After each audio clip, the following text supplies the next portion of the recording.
The first fatal accident in 19 years of nuclear reactor operation in the United States occurred at the Atomic Energy Commission's National Reactor Testing Station in Idaho on January 3rd, 1961.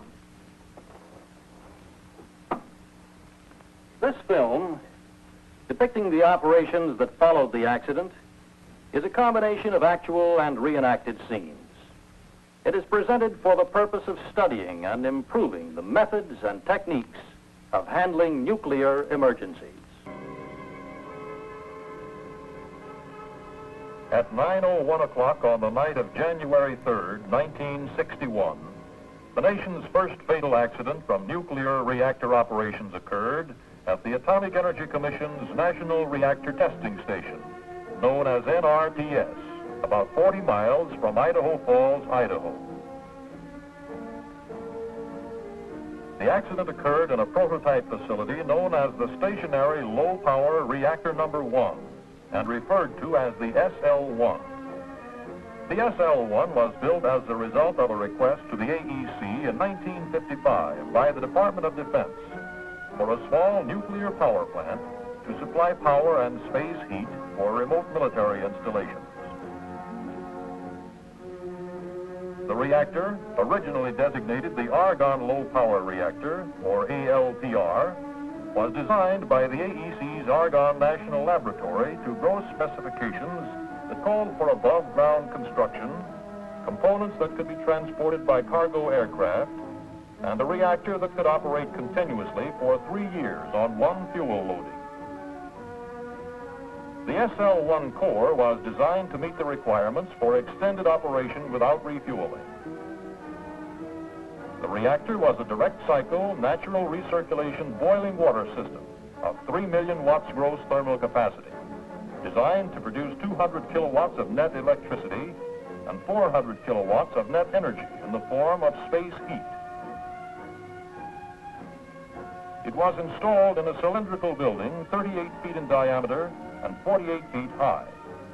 The building, fabricated of quarter-inch plate steel, was not designed to contain radioactive material in the event of a nuclear accident.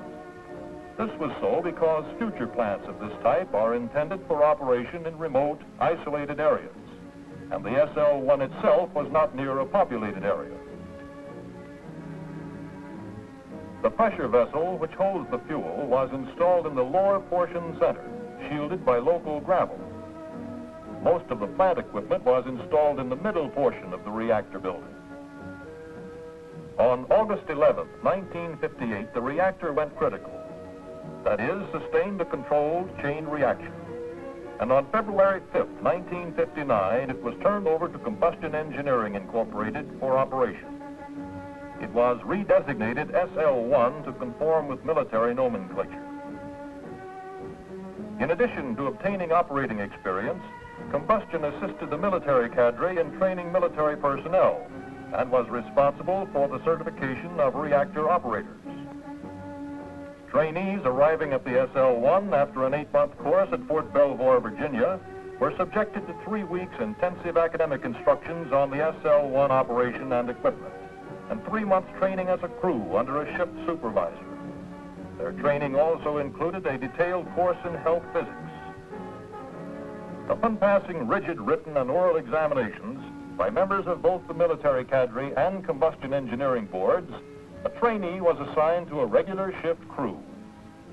At the time of the accident, the reactor had been operating for over 2 years and had produced 931.5 megawatt days of thermal energy. The reactor was shut down on December 23rd for maintenance and minor modifications. At 4 p.m. on January 3rd, 1961, the day shift was relieved by a 3-man crew consisting of a shift supervisor, an operator, and a trainee due to be certified as an operator the following month. Their instructions were to prepare the reactor for eventual startup the next morning, including making the final connections between the control rods and control rod drive motors.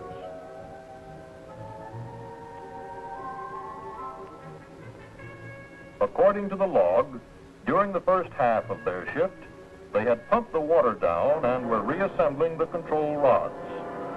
Then, at 1 minute after 9, an automatic alarm sounded in fire station number 1, fire station number 2, and the communication center of the AEC's Idaho Operations Office. 1 long and 2 short strokes indicated the trouble was at SL1.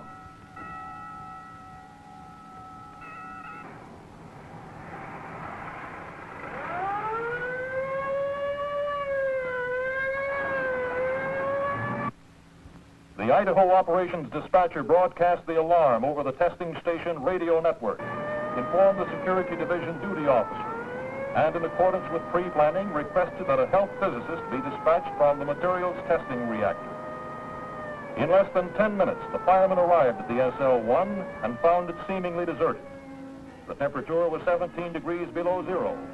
There was no sign of smoke or fire, but low-level radiation was detected. A telephone call to the SL1 control room brought no response. Both gates to the area were padlocked, as this was the means of perimeter security after hours. A security guard arrived within seconds to unlock the main gate, and the fire engine entered the SL1 area.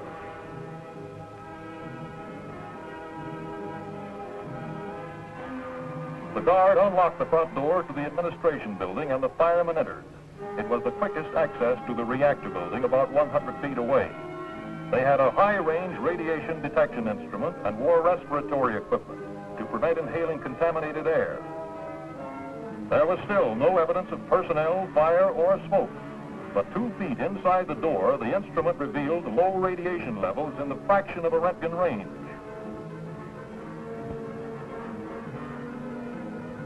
The fire engine was ordered out of the area to Fillmore Boulevard for standby duty.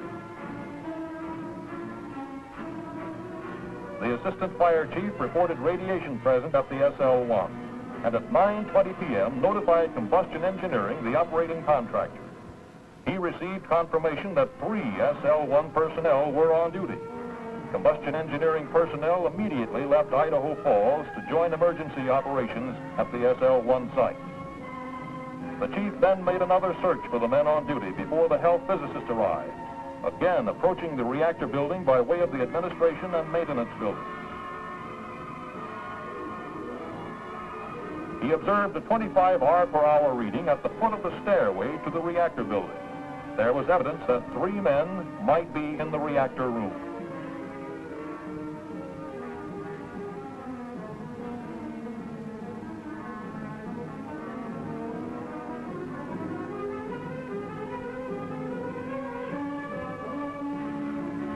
A request was made to NRTS facilities for additional high-range radiation detection instruments, health physicists, and protective clothing.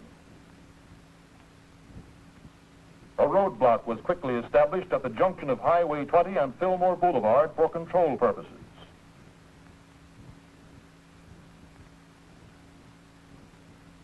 At 9:36, 2 health physicists arrived with additional equipment, and one of them accompanied the assistant fire chief into the reactor building.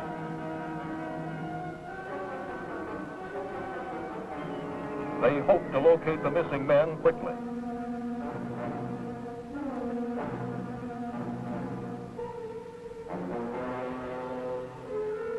The control room was unoccupied.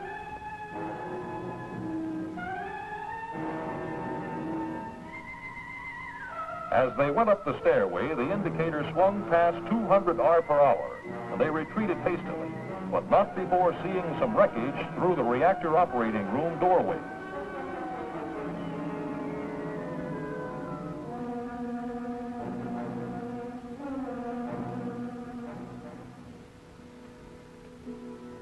Meanwhile, at the Idaho Operations Office headquarters, 41 miles away in Idaho Falls, a control unit comprising the directors of AEC Health and Safety, Security, Military Reactors, and Public Information Offices was quickly mobilized. The SL1 accident was declared a Class 1 disaster and immediately broadcast over the NRTS radio network. The Idaho manager assumed responsibility for overall emergency plans and procedures. 3 things had to be done at once: locate and rescue or recover the 3 missing personnel, ascertain the condition of the reactor, and determine how much contamination was being released to the environment. Because of the high radiation problems, protection of all personnel involved was an important consideration in every action taken.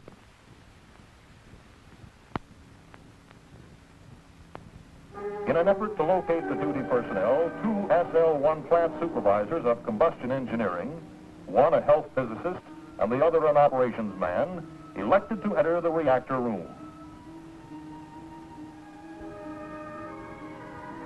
Acting quickly, they located 2 of the men, one still alive, then took dose measurements and returned to the area gate for help.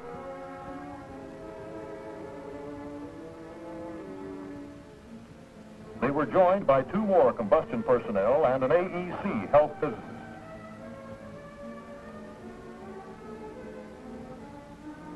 All 5 returned to the reactor room as a rescue team.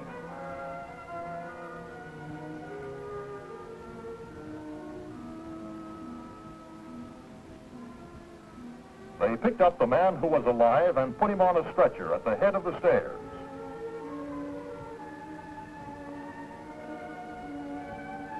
They saw that the second man was dead, and another 4-man team shortly afterward discovered the third man lodged in the ceiling, also dead.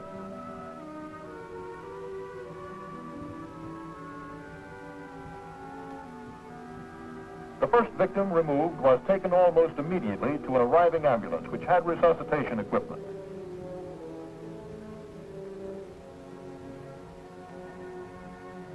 A nurse administered oxygen to the casualty en route to the control point, where an AEC doctor pronounced him dead at 11:14 p.m.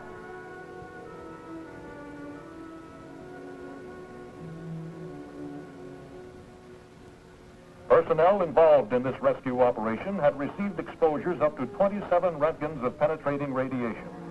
None showed any medical symptoms or required hospitalization. All involved in the rescue operations had to be decontaminated. At the nearby gas-cooled reactor experiment facility and the central facilities dispensary, they vigorously showered and scrubbed in the decontamination rooms. A decontamination problem resulted from the all-out effort to save a life. Since the rescuers couldn't wait for special gloves, their hands required repeated scrubbing. Detergents and potassium permanganate proved to be effective.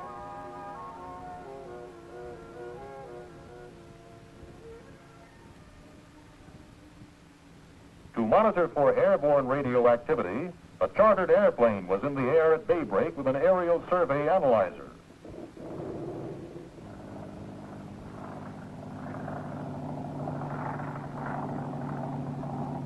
Very little activity above natural radiation background was detected, except in the immediate vicinity of the SL-1 area.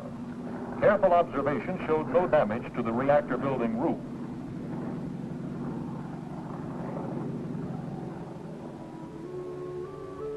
With all 3 crew members accounted for, there was now time for instituting further safety controls. Organization of recovery teams could proceed more deliberately.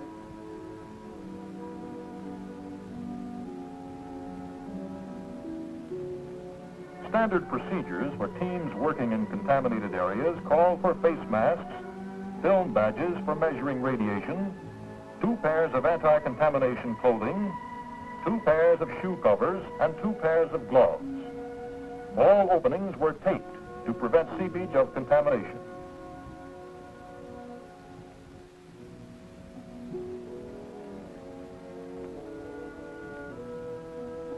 From that time, progressively less contamination and exposure of personnel was experienced. And by the end of the week, the standard operational exposure limit of 3 Roentgens per quarter of penetrating radiation per person was established. Teams were thoroughly briefed to minimize exposure time. 1 minute was set as the time limit in high radiation fields. A health physicist accompanied each team and also acted as a timer. He remained outside high radiation fields to minimize radiation exposure.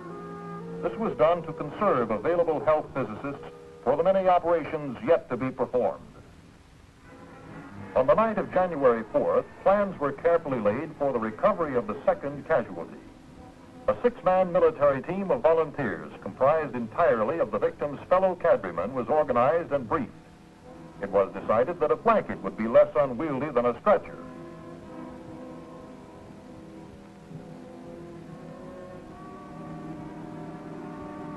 The team worked in two-man relays.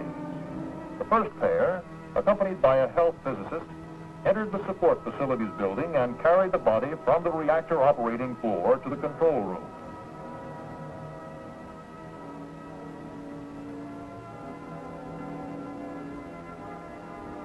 The second pair took over at the reactor control room to bring the victim outside,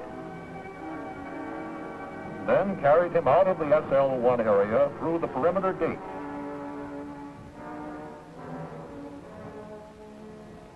A health physicist measured the direct radiation exposure to the driver.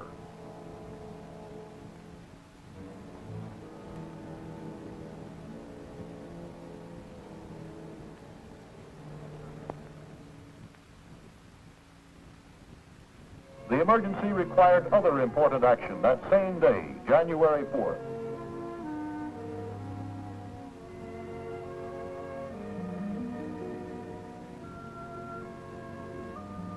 Two entries were made into the reactor building to recover the logbook and a neutron detector.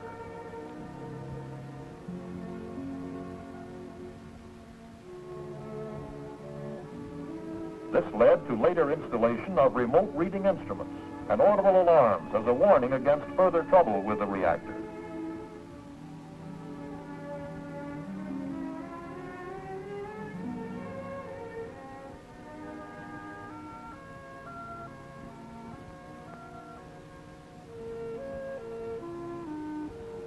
Also, the reactor building exterior had to be surveyed from the ground for evidence of damage. There was none. Fire and ambulance equipment had to be decontaminated.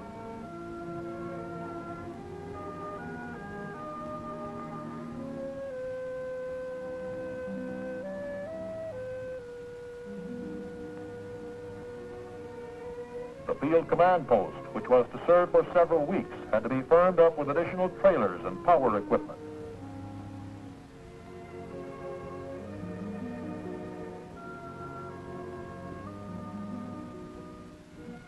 Medical checkups of entry personnel were carried out. Collection of scientific evidence and data went forward simultaneously with the recovery of bodies.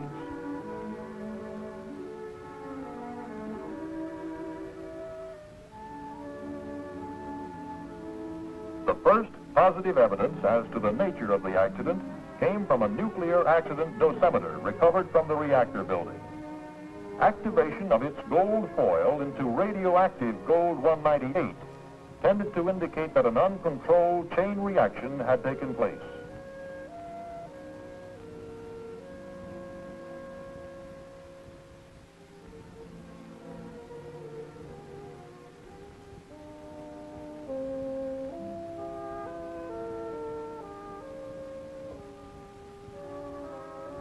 This was confirmed a day later, when radiochemical analysis of a watch band buckle and pocket lighter screw disclosed copper 64.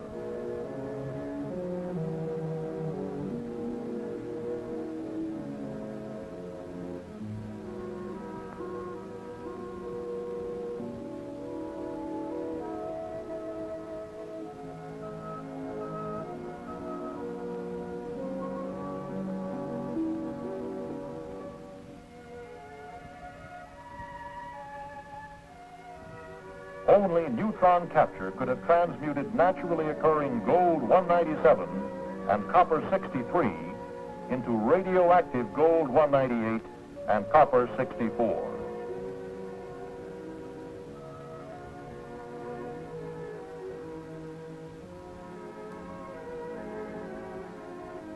The anticipated spectrum of old fission products was found to be present.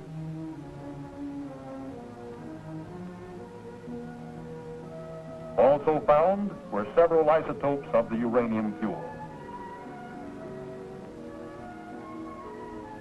Iodine-131 found in sampling of air, soil, sagebrush, and animals collected near the SL-1 verified minimal release of activity from the reactor building.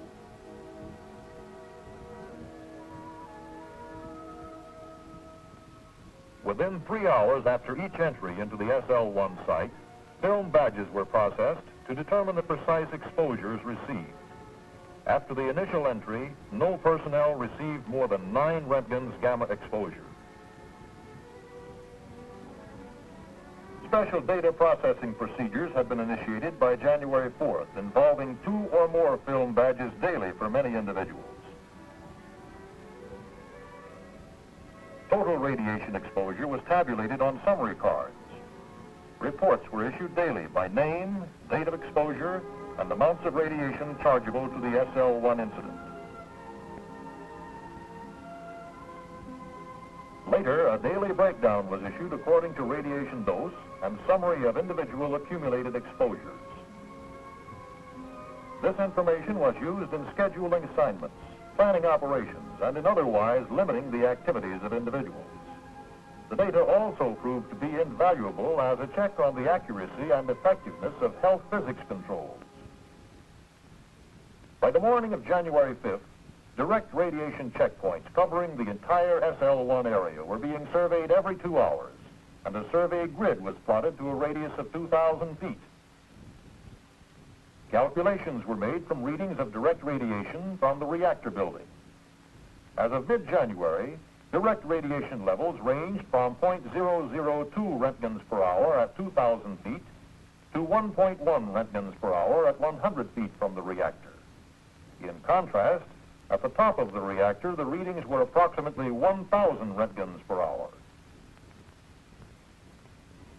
Film badges routinely placed at 1-mile intervals on Highway 20 read less than 10 milliröntgens, total dose for a 12-hour period beginning 5 hours before the accident occurred.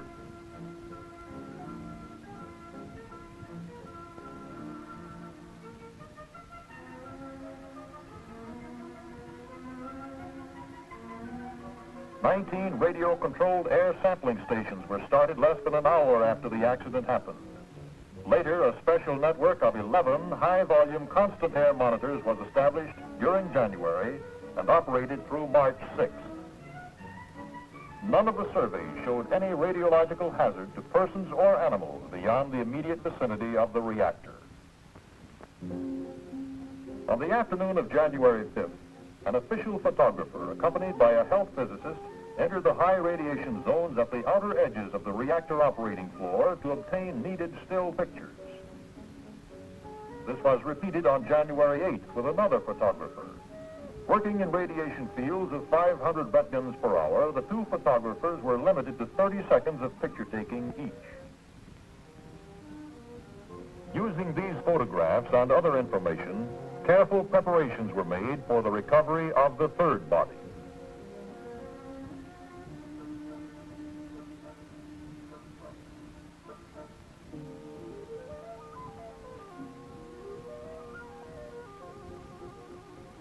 An Army Radiological Assistance Team from the Dugway Proving Grounds, Utah, offered to assist in the recovery effort for practical experience and training.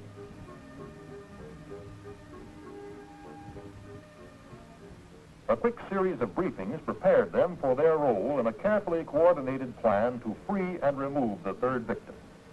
The 3rd body could not be removed by direct methods. It was situated where radiation levels were most intense, directly above the reactor. Also, there was concern that a heavy shield plug, blown from the reactor vessel head into the ceiling, might fall on the reactor and jar dislodged fuel elements into a second critical mass.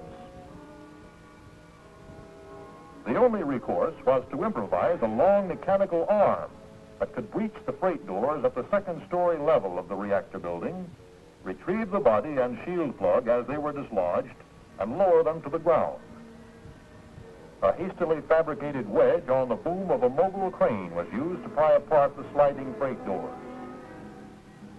Then a 5 by 20-foot stretcher-like apparatus was fastened to the crane's jib as a catching net. Specially designed and fabricated for this recovery operation, it was carefully maneuvered into the narrow space between the top of the reactor shielding blocks and the monorail of the overhead crane. Here, and during subsequent remote control operations, H.K. Ferguson Company, a construction contractor, rendered extensive support. Finally, 5 nights after the accident, 22 volunteers working in relays succeeded in removing the body from the reactor building. On the morning of January 9th, it was transferred from the stretcher to a cask and transported to a shielded facility for decontamination. Medical studies showed that 2 of the men were killed instantly, and the 3rd died of multiple injuries received at the time of the accident.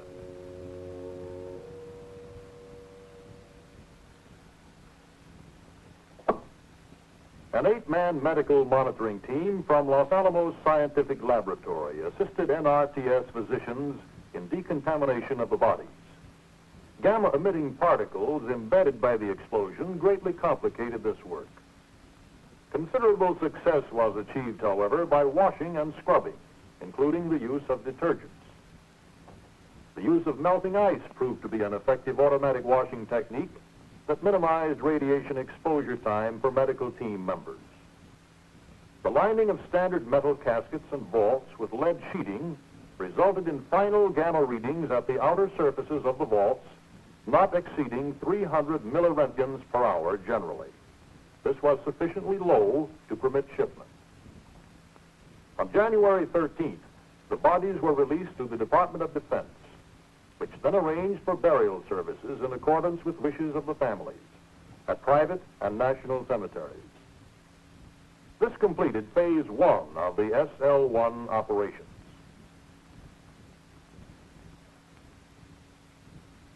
Starting with a mock-up of the reactor building at a nearby fire station training tower, phase 2 of the SL-1 accident operations concentrated on determining if the reactor was in fact nuclearly safe. That is, that it would not undergo another chain reaction. Up to this point, emergency operations had been carried out by the AEC.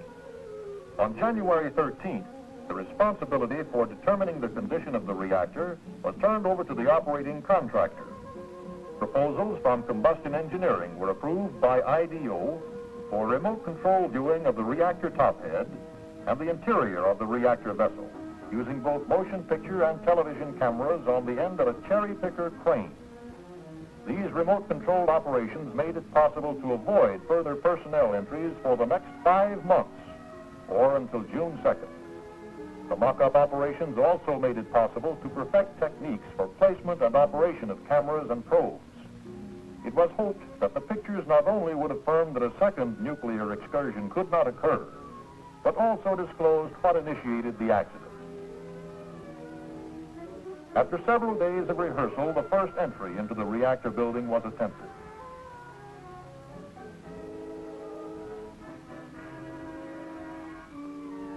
Equipment attached to the boom of the crane was maneuvered inside the reactor operating room through the freight doors by personnel operating the crane from a lead-shielded cab.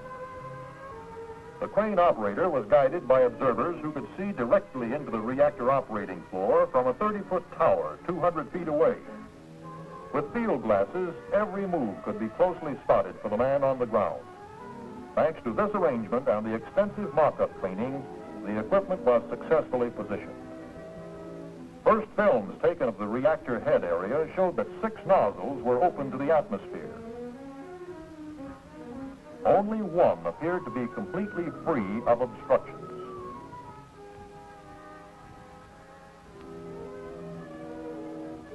Films taken looking down through the nozzle openings revealed extensive damage to the visible part of the core and to the control rod shrouds. Control rod extensions still protruding up through the nozzles indicated that most of the control rod blades were still in the core region.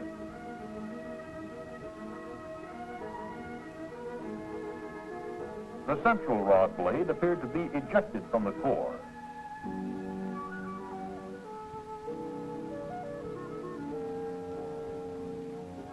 Closed-circuit television cameras, specially fabricated for radiation resistance, also permitted remote-controlled observations.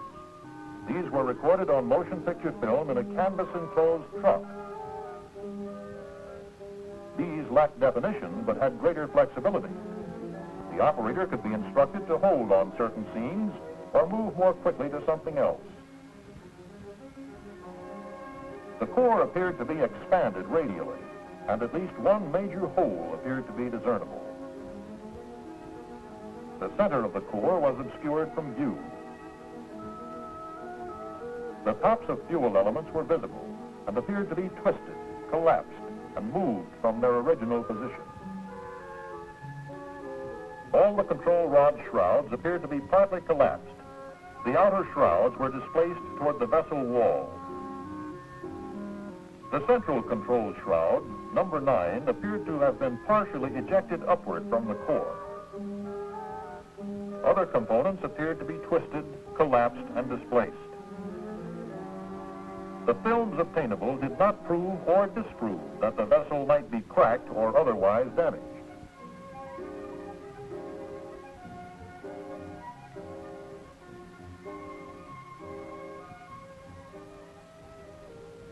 Other photo entries were made with a shielded, remotely controlled miniature camera.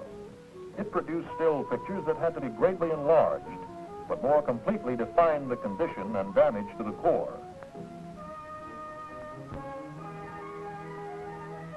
Contrary to earlier interpretations, the films did not verify that there was water in the vessel.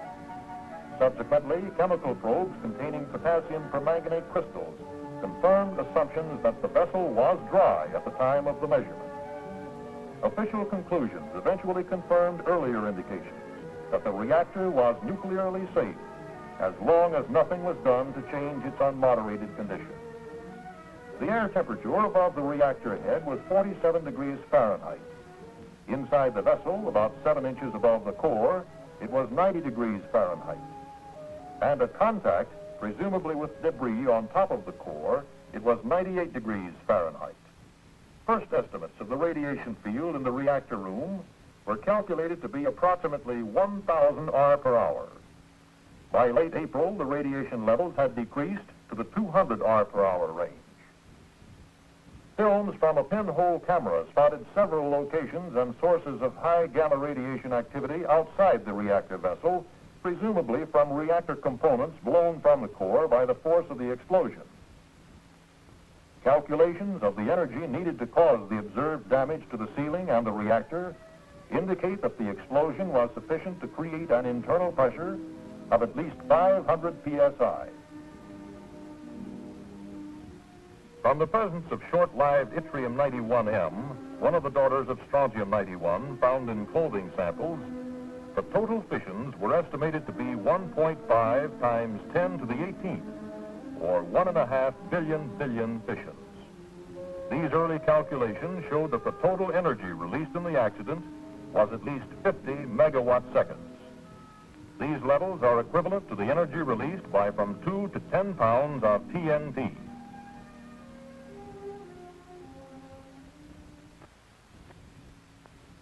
Beginning shortly after the accident, the SL-1 access road was regularly scanned for contamination tracked out by vehicles leaving the reactor area. Radiological crews cleaned up the hotspots. Wherever possible, vacuum cleaners were used to remove radioactive and other particulate material to the burial ground. In some instances, the activity was leached into the permeable soil with water hoses.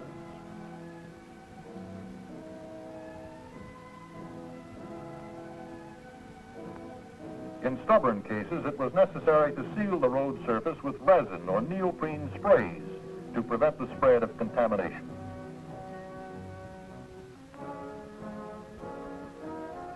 Some valuable lessons were learned early from the SL-1 experience.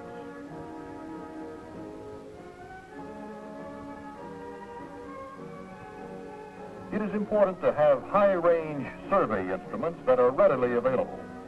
These should range to 5,000 R per hour or greater.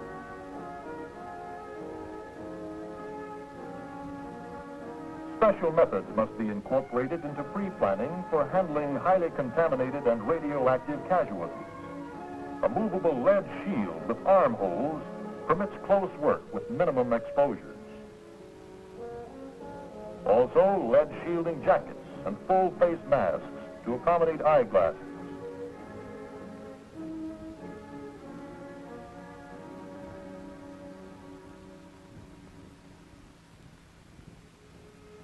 Planning for around-the-clock field operations also pays off. It must be assumed that hundreds of personnel capable of performing a variety of tasks may be needed. For example, photographers were an important requirement. It may be necessary to rely on extensive support from operating and construction contractors, from other AEC installations, and from military organizations. An urgent need for the conservation of health physicists may arise. In the SL-1 operations, more than 80 health physicists were used to advantage during the first week. These were supported by more than 130 other personnel during that time.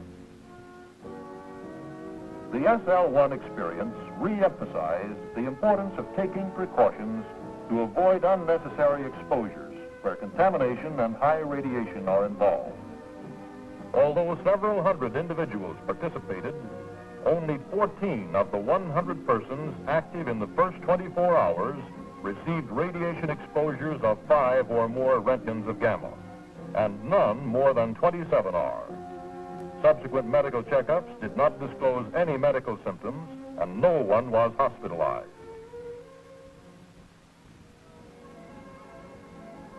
The SL-1 accident had little or no adverse effects on the environment outside the immediate reactor area. Life went on as usual in surrounding communities.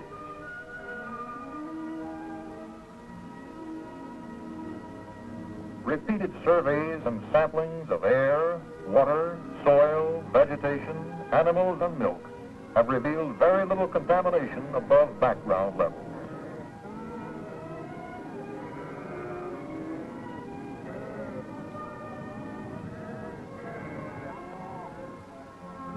Prompt and factual release of information from the start alleviated public concern. With little public excitement and no sensationalism, a certain recognition was gained of the fact that hazards in the nuclear field, as with those of any other industry, can be dealt with effectively.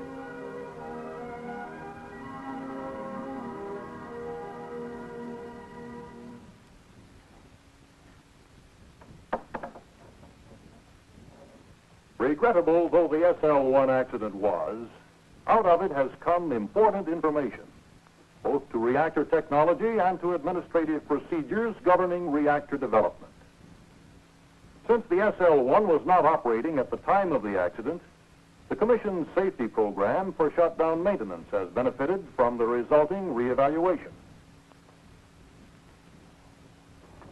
Another constructive aspect was the containment of radioactive particulate matter by a building not designed for that purpose. At no time was there any serious hazard to people and animals, even in the close vicinity of the SL-1 site.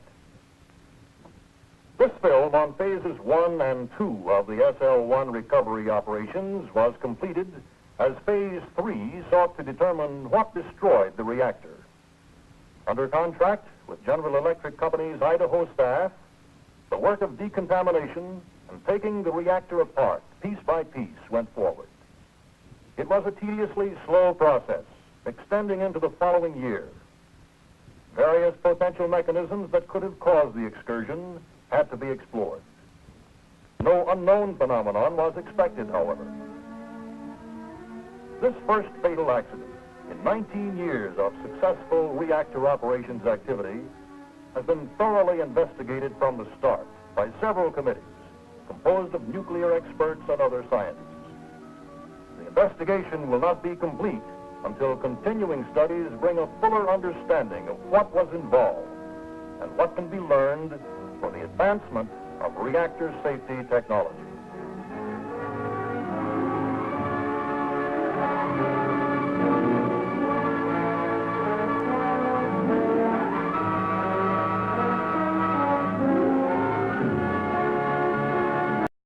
The reactor went critical. That is, sustained a controlled chain reaction. And on February 5th, 1959, it was turned over to Combustion Engineering Incorporated for operation. It was redesignated SL-1 to conform with military nomenclature. In addition to obtaining operating experience, Combustion assisted the military cadre in training military personnel and was responsible for the certification of reactor operators. Trainees arriving at the SL-1 after an 8-month course at Fort Belvoir, Virginia, were subjected to 3 weeks intensive academic instructions on the SL-1 operation and equipment, and 3 months training as a crew under a shift supervisor. Their training also included a detailed course in health physics. Upon passing rigid written and oral examinations by members of both the military cadre and combustion engineering boards, a trainee was assigned to a regular shift crew, Idaho. The accident occurred in a prototype facility known as the Stationary Low Power Reactor Number 1 and referred to as the SL-1. The SL-1 was built as a result of a request to the AEC in 1955 by the Department of Defense for a small nuclear power plant to supply power and space heat for remote military installations. The reactor, originally designated the Argon Low Power Reactor, or ALPR, was designed by the AEC's Argonne National Laboratory to gross specifications that called for above-ground construction, components that could be transported by cargo aircraft, and a reactor that could operate continuously for 3 years on one fuel loading. The SL-1 core was designed to meet the requirements for extended operation without refueling. The reactor was a direct cycle, natural recirculation boiling water system of 3 million watts gross thermal capacity, designed to produce 200 kilowatts of net electricity and 400 kilowatts of net energy in the form of space heat. It was installed in a cylindrical building 38 feet in diameter and 48 feet high. The building, fabricated of quarter-inch plate steel, was not designed to contain radioactive material in the event of a nuclear accident. This was so because future plants of this type are intended for operation in remote, isolated areas, and the SL-1 itself was not near a populated area. The pressure vessel, which holds the fuel, was installed in the lower portion center, shielded by local gravel. Most of the plant equipment was installed in the middle portion of the reactor building. On August 11, 1958, at the time of the accident, the reactor had been operating for over 2 years and had produced 931.5 megawatt days of thermal energy. The reactor was shut down on December 23rd for maintenance and minor modifications. At 4 p.m. on January 3rd, 1961, the day shift was relieved by a 3-man crew consisting of a shift supervisor, an operator, and a trainee due to be certified as an operator the following month. Their instructions were to prepare the reactor for eventual startup the next morning, including making the final connections between the control rods and control rod drive motors.